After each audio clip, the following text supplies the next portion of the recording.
تنزيل من رب العالمين.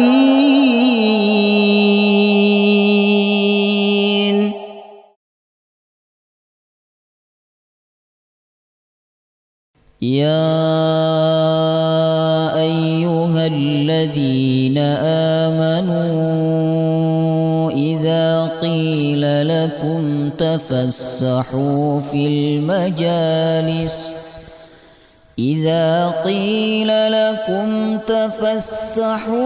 المجالس فافسحوا يفسح الله لكم وإذا قيل انشزوا فانشزوا يرفع الله الذين آمنوا منكم والذين أوتوا العلم درجات والله بما تعملون خبير.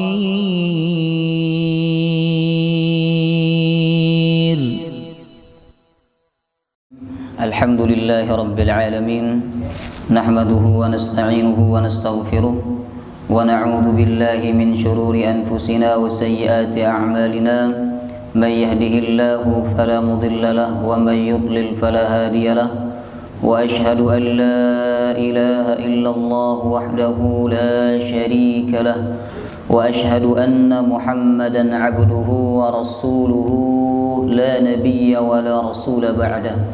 اللهم صل وسلم على نبينا محمد وعلى آله وصحبه أجمعين. يا أيها الذين آمنوا اتقوا الله حق تقاته ولا تموتن إلا وأنتم مسلمون. اللهم إنا نسألك علما نافعا ورزقا طيبا وعملا متقبلا. اللهم اجعلنا وأولادنا وذرياتنا من أهل القرآن. اللهم أنت يا ميسر يسر أمورنا أمور الدنيا والآخرة آمين يا رب العالمين. Hadirin hadirat Bapak Ibu jamaah yang dirahmati Allah, Assalamualaikum warahmatullahi wabarakatuh.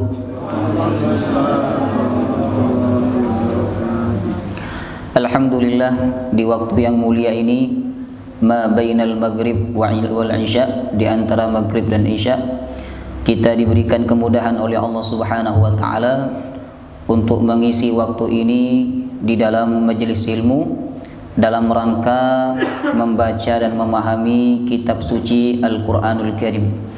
Tujuan utama kita duduk di majelis ini yaitu untuk membuat hati kita semakin dekat kepada Allah Subhanahu wa taala. Oleh karena itu, semoga ayat-ayat yang kita baca dan yang kita pahami menambah keimanan dan ketakwaan kita kepada Allah. Amin ya rabbal alamin. Baik, kita lanjut tafsir surah Al-Baqarah. Pekan kemarin kita mengakhiri kajian tafsir surah Al-Baqarah sampai ayat 101. Betul ya? Malam hari ini kita akan baca dan tadabbur dua ayat 102 dan 103. Karena ayat 102, 103 ini satu paragraf. Jadi saya usahakan dua ayat ini selesai malam hari ini, walaupun ayatnya panjang ya. Baik, kita baca terlebih dahulu. A'udzu billahi minasy syaithanir rajim. Wattaba'u ma tatlu asy-syayatin 'ala mulki Sulaiman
ويتعلمون ما يضرهم ولا ينفعهم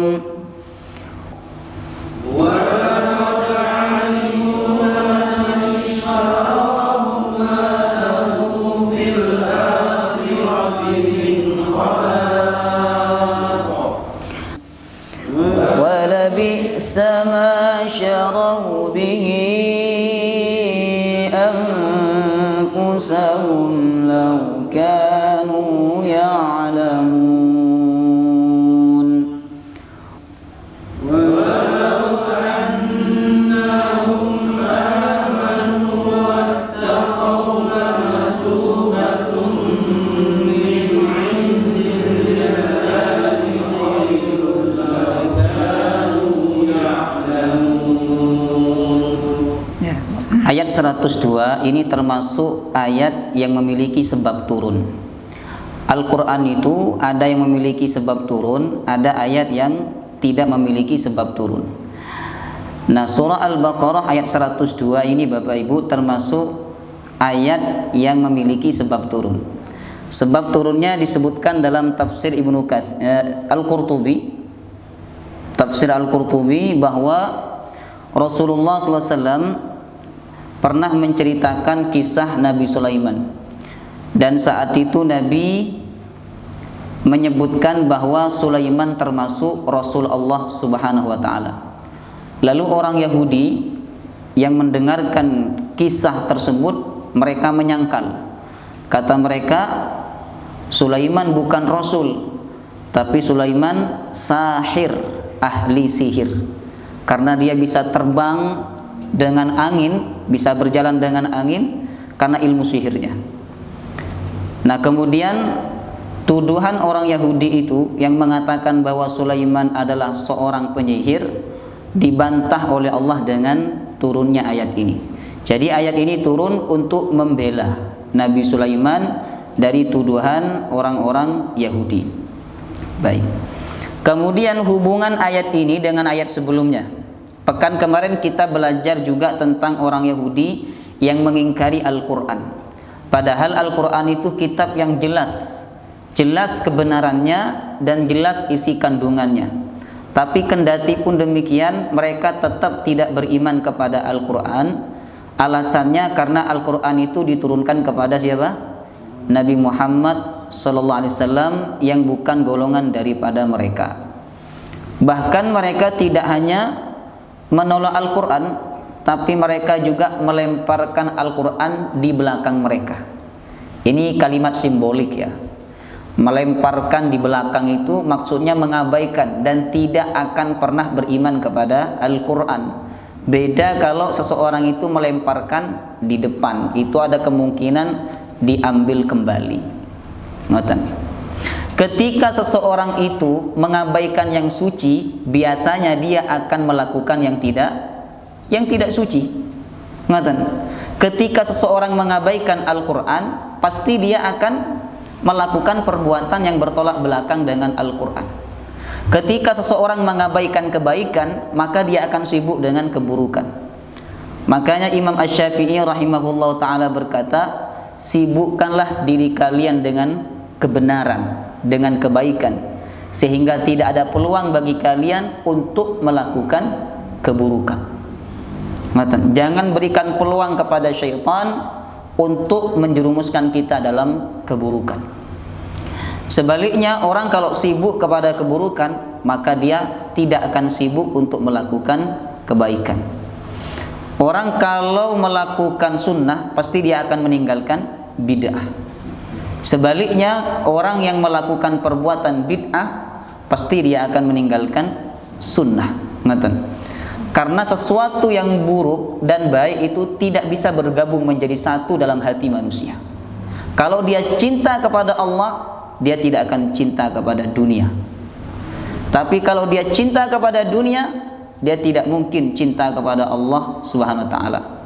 Kalau kita cinta kepada Quran, maka kita tidak mungkin cinta kepada kitab selain Al-Qur'anul Karim. Orang Yahudi, mereka meninggalkan kitab suci Al-Quran, bahkan mereka melemparkan ke belakang mereka. Ketika mereka meninggalkan kitab suci, akhirnya yang mereka ikuti siapa? Setan. Coba perhatikan di ayat berikutnya, 102. Wattaba'u ma tatlus syayatinu ala mulki Sulaiman. Mereka mengikuti apa yang dibacakan oleh syaitan. Artinya mereka mengikuti kitabnya setan. Seseorang itu kalau meninggalkan kitab Allah, ya berarti dia mengikuti kitabnya syaitan. Itulah hubungan ayat 102 dengan ayat sebelumnya. Baik, sekarang kita masuk kepada tafsir ayatnya. Wattaba'u, dan mereka mengikuti. Yang dimaksud mereka adalah Yahudi. Ma tatlus syayatin, apa yang dibacakan oleh setan-setan. Setan itu ada dua, ada setan dari kalangan jin, ada setan dari kalangan manusia. Karena setan itu dari kata syatona, artinya jauh. Orang yang jauh perilakunya dari tuntunan Allah itu disebut dengan syaitan. Atau juga syaitan itu bermakna buruk, buruk rupanya dan juga buruk sikapnya. Makanya Allah tidak takdirkan kita bisa melihat setan karena memang rupanya sangat buruk.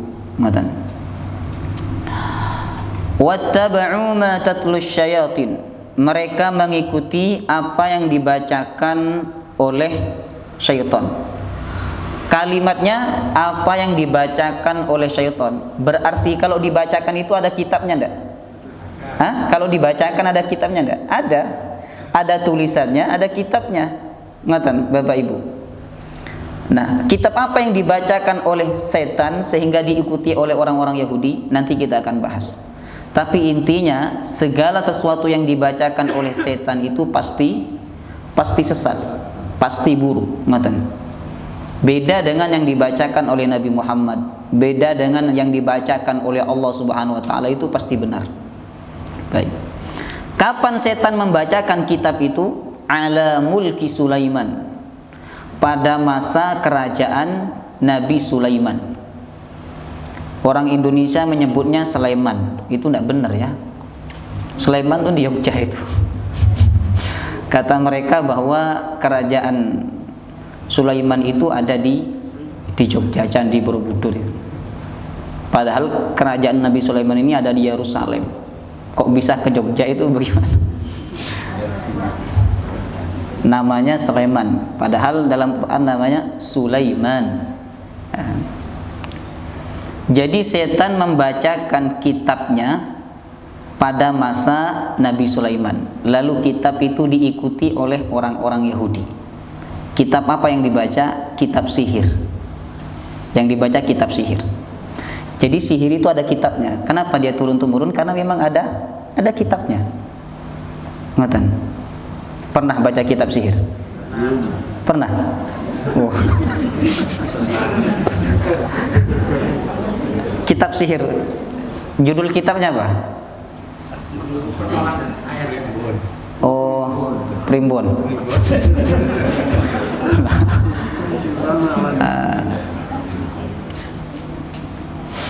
Jadi sihir itu memang ilmu sihir itu ada kitabnya. Siapa yang membuat kitab itu? Ya syaitan.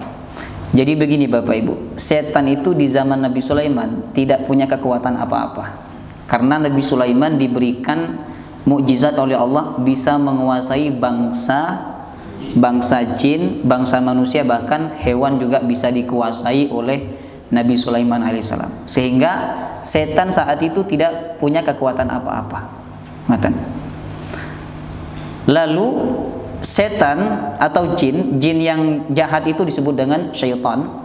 Itu tempat bermainnya adalah di langit, tempat bermainnya. Jadi dulu mereka sebelum Nabi Muhammad lahir, mereka bebas bermain di langit itu, mendengarkan berita-berita gaib daripada para malaikat. Lalu kemudian berita-berita gaib itu ditulis oleh mereka dan dicampur dengan mantra-mantra sihir. Jadi satu kebenaran tapi dicampur dengan 1000 kedustaan. Makanya cara setan untuk menarik orang itu percaya kepada sihir adalah dia bumbuhi kalimat-kalimat mantra itu dengan kalimat-kalimat yang baik.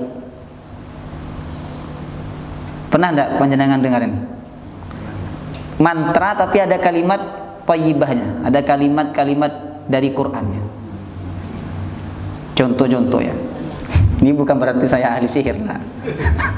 Nah, contoh misalnya contoh ya. Bintang di langit. Kemudian gunung di bumi. Aku menawar menjadi racun, menawar menjadi pedang. Aku masuk ke dalam sebatang tubuh si fulan. Kun kata Allah, fayakun kata Muhammad, la ilaha illallah. Puh. Nah, jangan ditiru ya. Itu dulu katanya buat kebal itu. Sihir seperti itu. Mantra seperti itu buat kebal. Ustadz kok tahu? Karena dulu di kampung saya ada praktek seperti itu waktu saya masih SD. Jadi lihat kalimat terakhirnya. Kun kata Allah, fayakun kata Muhammad. Atau dibalik. Kun kata Muhammad, fayakun kata Allah. La ilaha illallah. Ditiup kebal itu. Kalau tidak percaya, coba. Nah, itu kalimat sihir ya, kalimat mantra itu. Jadi kedengarannya ada kalimat la ilaha illallah, ada kalimat kun fayakun. Sebenarnya itu kalimat sihir.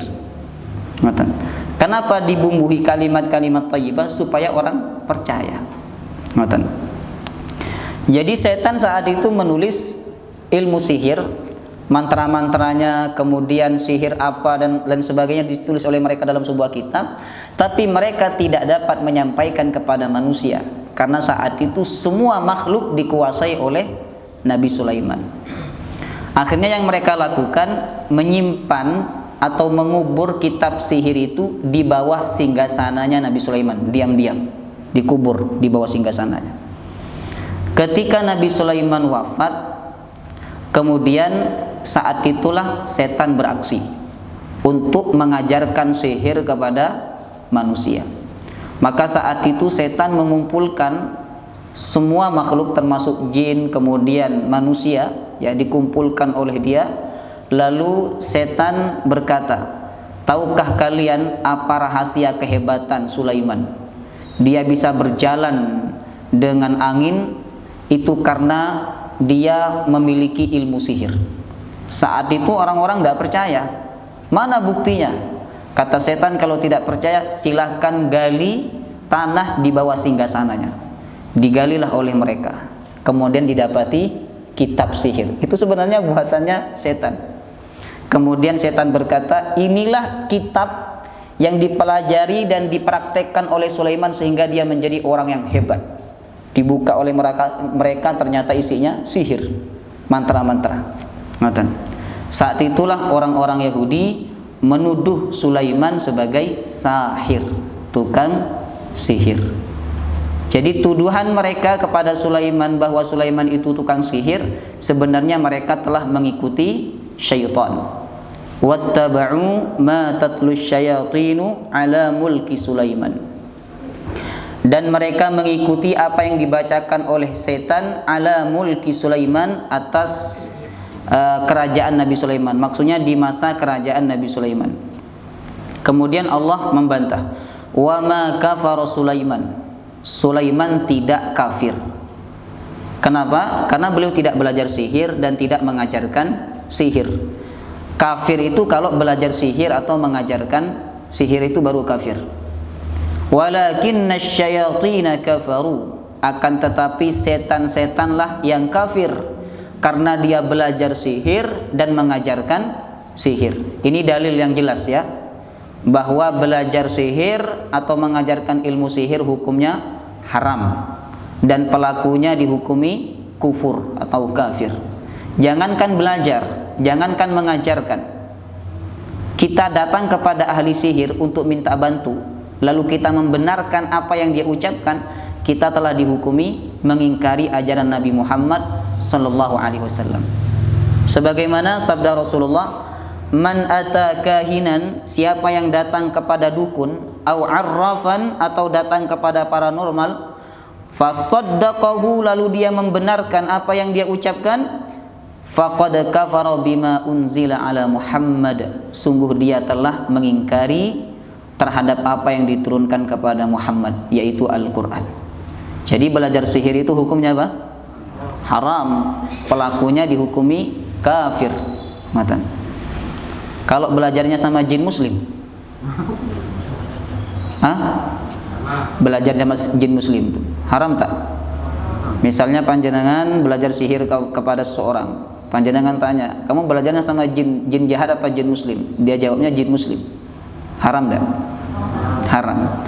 Minta tolong sama jin tuh boleh tak? Tidak boleh. Kalau jin muslim? Oh, tidak boleh juga.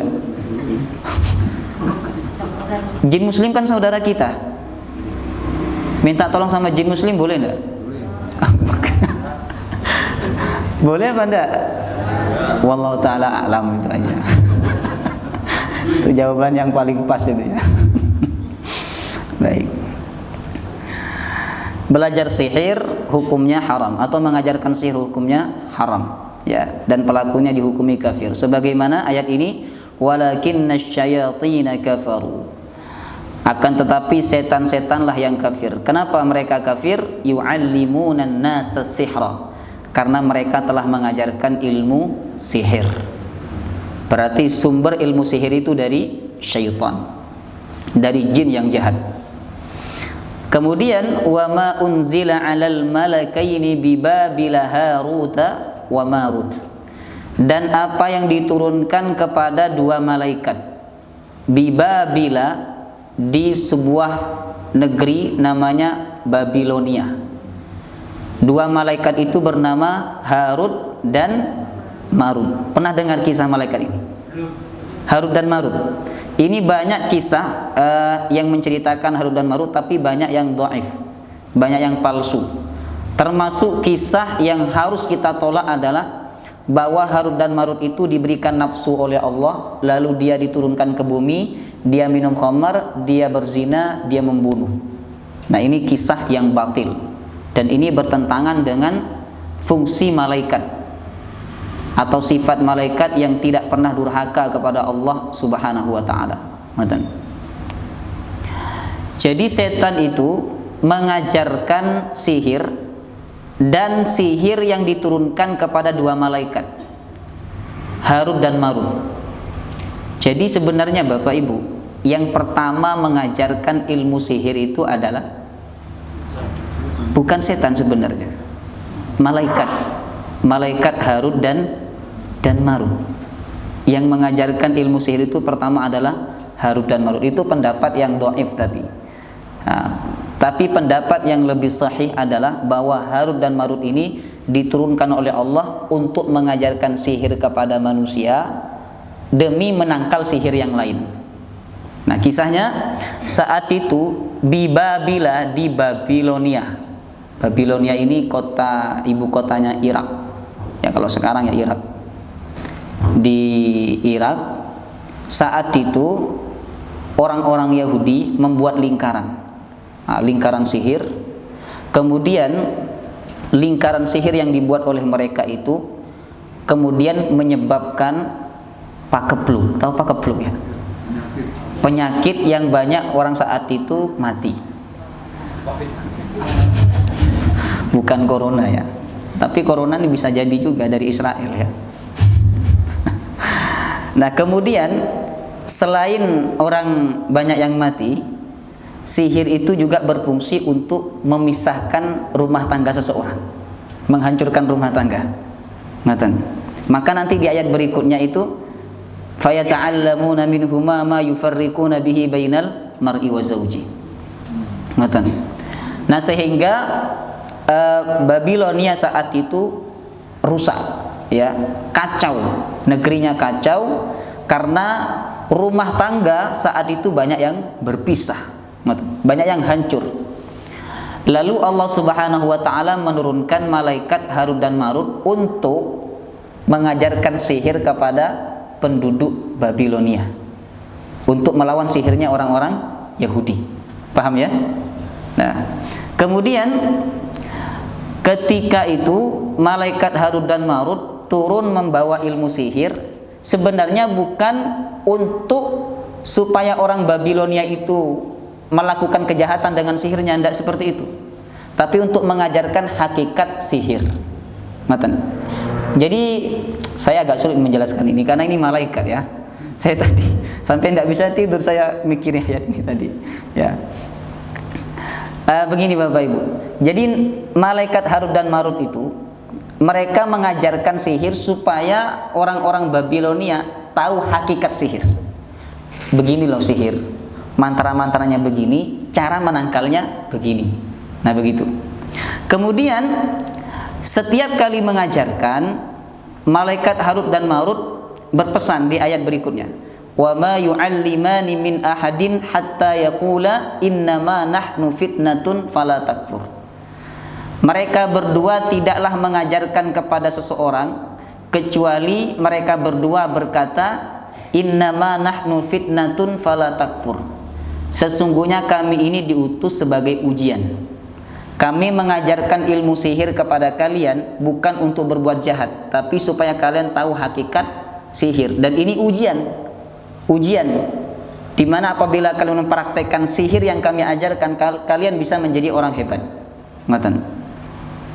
Maka kata malaikat itu, fala takfur, janganlah engkau ingkar, janganlah engkau kufur kepada Allah dengan menggunakan ilmu sihir ini untuk melakukan kejahatan. Baik. Setelah penduduk Babilonia itu berhasil menangkal sihirnya orang-orang Yahudi, akhirnya Harut dan Marut sudah naik ke atas, kembali ke langit. Ngaten. Ternyata tak lama kemudian Bapak Ibu, ilmu sihir, hakikat-hakikat sihir yang diajarkan oleh Harut dan Marut itu disalahgunakan oleh penduduk Babilonia. Ngaten. Paham ya? Nah, itu ceritanya. Itu cerita yang sahih tentang Harut dan Marut. Adapun selain cerita ini masih dipertanyakan kesohihannya. Ilmu sihir apa yang mereka pelajari dari Harut dan Marut? Di antaranya ini, fayata'allamuna minhuma ma yufarriquna bihi bainal mar'i wa zawjihi. Mereka mempelajari dari Harut dan Marut itu sihir ma yufarriquna bihi bainal mar'i wa zawjihi, yang dapat memisahkan antara seorang laki-laki dengan istrinya. Ini sihir yang paling kuat. Ya, yang paling jahat itu sihir ketika sihir itu dapat memisahkan hubungan antara sepasang suami istri. Sebenarnya tujuan sihir itu banyak ya. Paling tidak ada 4 tujuan sihir itu. Yang pertama, untuk membuat orang yang disihir itu mati. Kemudian yang kedua, untuk membuat orang yang disihir itu gila. Kemudian yang ketiga, untuk membuat orang yang disihir itu berhalusinasi. Jadi seperti melihat sesuatu, sebenarnya di situ tidak ada sesuatu itu, tapi dia seperti melihat sesuatu. Ngaten. Nah, kemudian yang keempat, ini yang paling kuat, membuat rumah tangga seseorang itu rusak, berantakan. Bukti bahwa sihir yang keempat inilah yang paling kuat Allah Subhanahu wa taala sebutkan dalam ayat ini. Ngaten. Fayata'allam, sebenarnya sihir yang dipelajari oleh mereka itu kan banyak. Tapi yang disebut oleh Allah hanya satu dalam ayat ini. Mereka belajar dari dua malaikat itu sihir yang dapat memisahkan antara seorang suami dengan istrinya. Ngatan. Ini sihir yang paling kuat. Kenapa ini sihir yang paling kuat? Karena misi terbesarnya syaitan adalah memisahkan rumah tangga, menghancurkan rumah tangga seorang muslim. Itu misi terbesarnya setan. Ini sebagaimana hadis Rasulullah sallallahu alaihi wasallam. Inna iblis yada'u 'arsyahu 'alal ma'. Sesungguhnya iblis itu meletakkan singgasananya di atas air, di atas lautan. Jadi singgasananya iblis itu di atas air. Lalu iblis duduk di situ, kemudian dia menyuruh pasukannya untuk menggoda manusia, untuk mengganggu kehidupan manusia. Lalu setelah mereka pulang, ditanya oleh pemimpinnya, oleh iblisnya, apa yang sudah kamu buat? Kata dia, saya membuat si fulan itu tidak sholat. Biasa, kata dia. Kemudian ditanya lagi, kamu apa? Apa yang sudah kamu lakukan? Saya tinggalkan si fulan dalam keadaan minum khamr. Biasa itu. Kemudian apa yang sudah kamu buat? Saya sudah buat orang itu membicarakan kejelekan orang lain. Biasa itu. Lalu datang yang berikutnya, apa yang sudah kamu buat? Saya tinggalkan si fulan itu dalam keadaan bercerai dengan istrinya. Ni'ma anta, top kamu, sip, kamu saya angkat menjadi menteri. Paham ya? Jadi misi terbesar iblis itu adalah menghancurkan rumah tangga seorang muslim. Tuh. Kenapa itu menjadi misi terbesar? Yang pertama, karena apabila suami istri itu berpisah, ya toh, maka rumah tangga itu hancur. Kemudian kalau rumah tangga itu hancur, masyarakat itu akan hancur, Pak. Ngoten. Kalau masyarakat itu hancur, umat Islam ini akan berpecah-pecah. Ngoten. Selain itu Bapak Ibu, kalau suami istri itu berpisah, ngoten, bentrok, hancur rumah tangganya, maka nanti yang akan menjadi korban itu anak-anaknya. Bahkan tidak jarang ya, mereka yang sudah berpisah dengan suaminya atau suami berpisah dengan istrinya, mereka melakukan perbuatan zina. Na'udzubillah. Mereka saling membenci, sehingga karena saling membenci akhirnya saling sihir menyihir. Mantan istrinya, si istri itu menyihir mantan suaminya, si suami menyihir mantan istrinya. Maka wajar jika tafriq, memisahkan antara sepasang suami istri itu, dipisahkan, dibuat kacau oleh syaitan. Itu menjadi misi terbesar setan dalam menggoda manusia.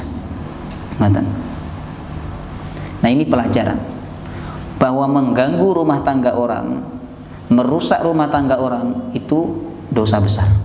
Dosa besar itu karena dia telah membantu setan untuk menjalankan misi terbesarnya. Mengganggu rumah tangga orang ini dalam bahasa hadisnya disebut dengan takhbib. Takhbib itu menggoda. Kalau yang digoda, seseorang menggoda istrinya orang lain, digoda, dirayu, dikasih hadiah, kemudian harapannya istrinya orang itu cinta kepada dia dan benci kepada suaminya. Akhirnya dia cekcok dengan suaminya, kemudian bercerai. Ini termasuk tahbib dan ini dosa besar.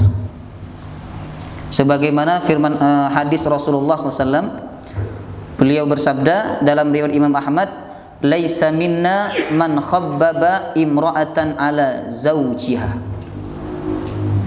Bukan termasuk golongan kami, kata Rasulullah, orang yang berbuat tahbib. Tahbib itu mengganggu istrinya orang lain sehingga dia benci kepada suaminya, dia tidak senang kepada suaminya. Ini dosa besar. Baik. Ada caranya yang kasar, ada juga caranya yang halus. Lalu WA, chat, ini cobaan apalagi bagi ustadz-ustadz nih, ya. Karena tidak semua jemaah itu murni untuk bertanya. Ini saya pesan buat yang ustadz-ustadz ini, kan saya pengalaman. Tidak murni jemaah itu bertanya kadang. Kadang dia basa-basi dulu. Ustadz, ini apa hukumnya? Nanti merembet ke lain itu. Nah, itu harus ditahan. Itu harus betul-betul dikendalikan Bapak Ibu. Ngoten. Supaya tidak terjerumus dalam takhbib. Kalau menikah lagi tidak apa-apa. Yang dimaksud itu adalah perbuatan itu dapat merusak hubungan dia dengan istri sahnya. Nah, itu termasuk takhbib. Itulah sihir yang terbesar yang dilakukan oleh syaitan, yaitu sihir memisahkan antara suami dan istrinya. Kemudian Allah Subhanahu wa taala berfirman, "Wa ma hum bidarrina bihi min ahadin illa biidznillah." Sesungguhnya setan-setan atau jin-jin itu tidak dapat membahayakan dengan sihirnya illa biidznillah, kecuali dengan izin Allah Subhanahu wa taala. Ini pelajaran, jangan takut sama sihir. Karena sihir itu tidak akan mengena kepada kita, tidak akan berefek kepada kita kecuali dengan izin Allah Subhanahu wa taala. Dan juga ini pelajaran, apabila kita diancam dengan sihir atau ada tanda-tanda bahwa kita terkena sihir, segeralah berlindung kepada Allah Subhanahu wa taala. Karena hanya Allah yang bisa melindungi kita dari sihir. Ngoten. Wa yata'allamuna ma yadurruhum wa la yanfa'uhum. Mereka mempelajari apa yang membahayakan bagi mereka, wa la yanfa'uhum, dan tidak bermanfaat bagi mereka. Jadi ilmu sihir itu ilmu yang membahayakan diri dia, baik di dunia maupun juga di akhirat. Wala yanfa'uhum, dan tidak ada manfaatnya, lebih-lebih di akhirat. Wala bi'sa ma syarau bihi anfusahum law kanu ya'lamun. Dan sungguh seburuk-buruknya apa yang mereka beli dari ilmu sihir itu. Jadi Yahudi kalau ingin dapat ilmu sihir, mereka belajar dulu dan mereka beli, bayar orang yang punya sihir untuk mengajarkan ilmu sihirnya. Nah, itu kata Allah, sejelek-jeleknya sesuatu yang dibeli adalah ilmu sihir. Ma lahu fil akhirati min khalaq. Di akhirat dia tidak mendapatkan keuntungan apa-apa. Di dunia mungkin ahli sihir itu banyak untungnya, banyak. Ada orang datang untuk berobat atau minta petunjuk, dikasih uang. Terutama biasanya musim pilkada tuh, biasanya ahli sihir laku. Dukun-dukun itu. Orang itu kalau sudah pergi ke ahli sihir, dia akan meninggalkan ahli ilmu itu, pasti itu. Dia tidak senang ke majelis ilmu, dia tidak senang kepada ulama, ngoten. Karena mereka perginya kepada ahli sihir. Nah, mereka secara dunia mungkin ada keuntungan, tapi di akhirat mereka tidak ada keuntungan apa-apa. Wala bi'sa ma syarau bihi anfusahum law kanu ya'lamun. Sungguh jelek apa yang mereka jual atau apa yang mereka beli, ya, dari ilmu sihir itu dengan mengorbankan diri mereka di akhirat. Law kanu ya'lamun, seandainya mereka mengetahui bahwa ilmu sihir itu adalah ilmu yang jelek, terutama untuk kehidupan dia di akhirat. Kemudian Allah berfirman, walau annahum amanu wattaqau lamathubatum min indillahi khair. Seandainya mereka beriman dan bertakwa, lamathubatum min indillahi khair, niscaya mereka akan mendapatkan pahala dari sisi Allah, dan itu pahala yang terbaik. Jadi amalan yang paling baik itu ya dua ini, iman dan takwa. Kalau kita iman dan takwa, kita akan dapat pahala yang terbaik dari sisi Allah Subhanahu wa taala. Dan orang beriman, bertakwa itu tidak mungkin mereka menyentuh hal-hal yang berbau sihir, itu tidak mungkin. Ngaten. Lau kanu ya'lamun, jika seandainya mereka mengetahui bahwa iman dan takwa itu sangat berharga di sisi Allah Subhanahu wa taala. Paham ya? 102 dan 103. Wallahu ta'ala alam bissawab. Kita tutup dengan membacaan doa kafaratul majlis. Subhanakallahumma bihamdika asyhadu an la ilaha illa anta astaghfiruka wa atubu ilaik. Wassalamu alaikum warahmatullahi wabarakatuh. Waalaikumsalam.